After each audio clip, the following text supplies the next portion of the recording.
'దబిడి దిబిడి' సాంగ్‌లో బాలయ్య గారి స్టెప్సు, బాలయ్య గారి ఇమేజ్‌కి తగ్గట్లు లేవు. అవి కొంచెం ఓవర్ డోస్ అయ్యింది అని ట్రోల్స్ చూస్తున్నాము. సో, దాని మీద మీ ఒపీనియన్ ఏంటి? ఆ స్టెప్స్ గురించి చెప్పినప్పుడు బాలయ్య గారు ఏమన్నారు? అదే ముందు నుంచి చెప్తున్నట్టు బాలయ్యబాబు గారు ఏ విషయంలో ఇన్వాల్వ్ అవ్వరండి. కంప్లీట్లీ డైరెక్టర్స్ అండ్ కొరియోగ్రాఫర్ ఏం చెప్పినా సరే ఆయన ఎస్, దాని మీద డిబేట్లు డిస్కషన్స్ ఏమి ఉండవు. మేము కూడా సర్ప్రైజ్ అయింది ఏంటంటే, ఇప్పుడు ఒక చాలా బ్యూటిఫుల్ సాంగ్ 'చిన్ని చిన్ని' అని ఒక పాప మీద అనంత్ శ్రీరామ్ గారు చాలా బ్యూటిఫుల్ సోల్ఫుల్ లిరిక్స్ రాశారు. అదేమో 3 మిలియన్ దగ్గర ఆగిపోయింది. ఇదేమో ట్రోల్స్ అంటారు 14 మిలియన్ అయింది, ఇంకా పోతానే ఉంది అన్న, సూపర్ అన్న, ఎప్పుడు వస్తుందన్న దబిడి దివుడు అని నన్ను డ్యాక్ చేస్తున్నారు. ఫస్ట్ 2 డేస్ మాత్రం సర్ప్రైజ్ అయ్యారు.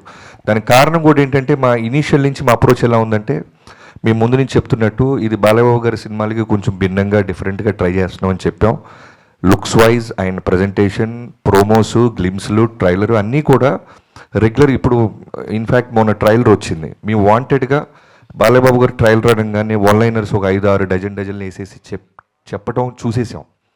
ఒకసారి ట్రై చేద్దాం, ఎందుకంటే బాలయ్యబాబు గారు మనం ఏం చెప్పినా వింటున్నారు, అలానే ఆయన ఫ్యాన్స్ కూడా మనం ఏం రిలీజ్ చేసినా అప్రిషియేట్ చేస్తున్నారు. వై కాంట్ వి ట్రై అని డైలాగులు లేకుండా మిగతా ఉన్న పక్కన సపోర్టింగ్ వాళ్ళ ద్వారా ఎలివేషన్ ఇచ్చుకుంటూ 2 డైలాగులు ఉంటాయి. ఒకటి నానాజీ, 2 మైకిల్ జాక్సన్. సో దాని రెస్పాన్స్ చూసిన తర్వాత మాకు విపరీతమైన కాన్ఫిడెన్స్ వచ్చింది.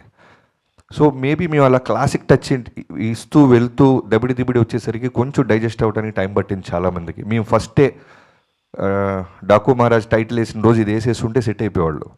మేబీ దానికి కూడా ఒక క్లాస్ అప్రోచ్ వెళ్తూ టక్మని ఒక మాస్ ఓరమా స్టెప్స్ వచ్చేసరికి టైం పట్టింది. మేబీ అదే ఉంటుంది.